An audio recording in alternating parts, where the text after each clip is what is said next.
वेंकटगिरी नामक एक गांव में शांत सुंदर समंदर था। वेंकटगिरी का समंदर मतलब कुदरत का अद्भुत नजारा था। किनारे पर सफेद रेत, समंदर का नीला पानी, किनारे पर नारियल के पेड़, सब कुछ इतना खूबसूरत था कि एक बार कुदरत की वो खूबसूरती देखने वाला बार बार वहीं आना चाहेगा। ऐसे ही एक दिन उस समंदर के बीचों बीच पानी के नीचे एक शाही शादी संपन्न हो रही थी।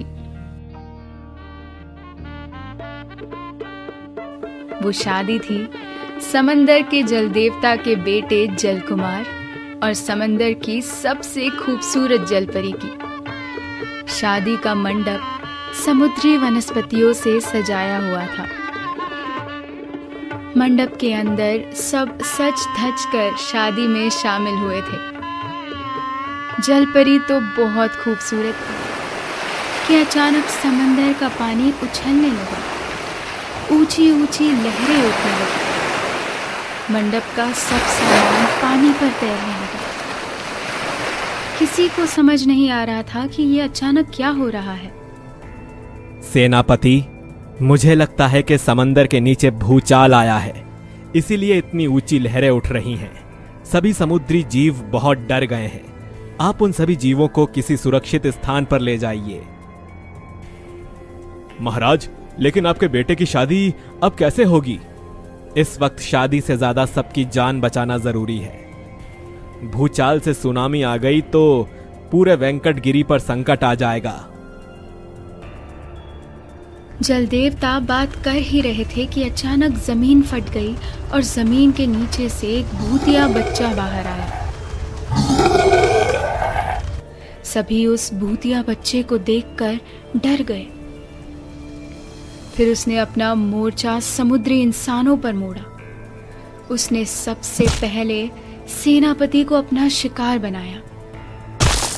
भूतिया बच्चे ने सेनापति को अपने बड़ी नाखूनों से नोच नोच कर मार डाला। फिर उसने जलकुमार को भी मार डाला।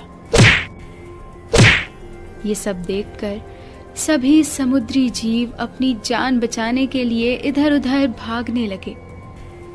अपने होने वाले पति की मौत हो गई, ये देखकर जलपरी फूट फूट कर रोने लगी। भूतिया बच्चे ने जलपरी के बाल पकड़कर उसे खींचना शुरू किया। वो जलपरी को घसीटते हुए सबसे दूर ले आया। भूतिया बच्चे ने जलपरी को उठाकर समंदर के बाहर फेंक दिया। जलपरी समंदर किनारे पर जाकर गिर गई। वो दर्द से तड़प रही थी। तभी वहां एक इच्छाधारी नागिन सूर्य देवता को जल चढ़ाने आई थी। उसने देखा कि जलपरी दर्द में है। क्या हुआ तुम्हें? तुम समंदर के बाहर क्या कर रही हो? और तुम्हारे शरीर पर ये घाव कैसे? फिर जलपरी ने इच्छाधारी नागिन को भूतिया बच्चे के बारे में सब बता दिया। ये जरूर वही भूतिया बच्चा होगा जिसे शिवजी ने पाताल में भेज दिया था। उस भूतिया बच्चे ने एक बार सोनपुर में ऐसा ही आतंक फैलाया था। शिवजी के सजा देने पर भी वो बार बार अपनी हरकतों से बाज नहीं आ रहा था। इसलिए शिवजी ने उसे पाताल लोक भेज दिया था। सिर्फ आज तक समंदर ही एक जगह थी जहां उसने हमला नहीं किया था, लेकिन आज उसने वो भी कर दिया। अब उसे रोकना ही होगा। लेकिन उसे कौन और कैसे रोक सकता है? उसके पास बहुत शक्तियां हैं। उसे कोई नहीं रोक पा रहा है। जो भी उसे रोकने की कोशिश भी करता है, वो भूतिया बच्चा उसे मार डालता है। उसने तो मेरे होने वाले पति जलकुमार को भी मार डाला। तुम रो मत, मुझे उसके बारे में सब पता है। मैं अपनी शक्तियों से तुम्हारे सारे घाव ठीक कर देती हूँ। फिर तुम मुझे अपने साथ समंदर के नीचे ले जाना। हम दोनों मिलकर उसे सजा देंगे। फिर नागिन अपनी शक्तियों से जलपरी के घाव ठीक कर देती है। जलपरी नागिन को अपनी पीठ पर बिठाकर समंदर के नीचे ले जाती है।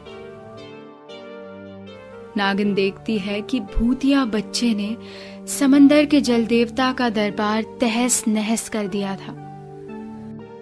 वो सब देखकर नागिन को बहुत दुख हुआ। तभी भूतिया बच्चा नागिन के पीछे से आकर उस पे हमला करने लगा। वो अपने मुंह से आग निकालकर नागिन की पूंछ जलाने लगा। जलपरी ने अपने हाथों से पानी की बौछार करके वो आग बुझा दी। फिर भूतिया बच्चे ने जलपरी को एक रस्सी से बांध दिया और उसे फिर से समंदर के बाहर फेंकने लगा। तब नागिन ने अपनी शक्ति से वो रस्सी गायब कर दी और जलपरी छूट गई। जलपरी को छूटा हुआ देख भूतिया बच्चा बहुत गुस्सा हुआ। उसने अपनी आंखों से जहरीला धुआं निकालना शुरू किया। उस धुएं की वजह से नागिन और जलपरी खांसने लगी। तब तुम्हें क्या लगा तुम इतनी आसानी से मुझे हरा दोगी? तुम दोनों मिलकर भी मेरा कुछ नहीं बिगाड़ सकती। इस नागिन और इसके शिवजी की वजह से आज तक मुझे पाताल में ही रहना पड़ा था, लेकिन आज से मुक्त हूँ। मैं अपना आतंक फिर से पूरी दुनिया में फैलाऊंगा। कोई नहीं बचेगा मुझसे। जल्दी ही पूरी दुनिया पर हम भूतों का राज होगा। ये सपने देखने छोड़ दे बच्चे। आज तक तेरा ये सपना ना पूरा हुआ है और ना कभी होगा। तुम्हें क्या लगा समंदर पर हमला करके तुम यहाँ से बचकर निकल जाओगे? तुमने बहुत बड़ी भूल कर दी है। तुमने कितने समुद्री जीवों को मार डाला, जल कुमार को मार डाला। उनकी शादी के खुशहाल माहौल को तुमने मातम में बदल दिया। इसकी सजा तुम्हें मिलकर रहेगी। अच्छा, और कौन देगा मुझे सजा? तुम दोनों तो थोड़ी ही देर में मेरे जहरीले धुएं से तड़प तड़प कर मर जाओगी। फिर कोई नहीं है जो मुझे हरा सके। इतना घमंड मत कर। आज तेरी हार निश्चित है। तुम्हें क्या लगा था तुम्हारे इस धुएं से मैं मर जाऊंगी? तुम्हारे धुएं से कई ज्यादा जहर तो मेरे पास है। फिर भूतिया बच्चा जादू से एक तलवार निकालता है। वो उस तलवार से जलपरी और नागिन की पूंछें काट देता है। दोनों के शरीर से बहुत खून बहने लगता है।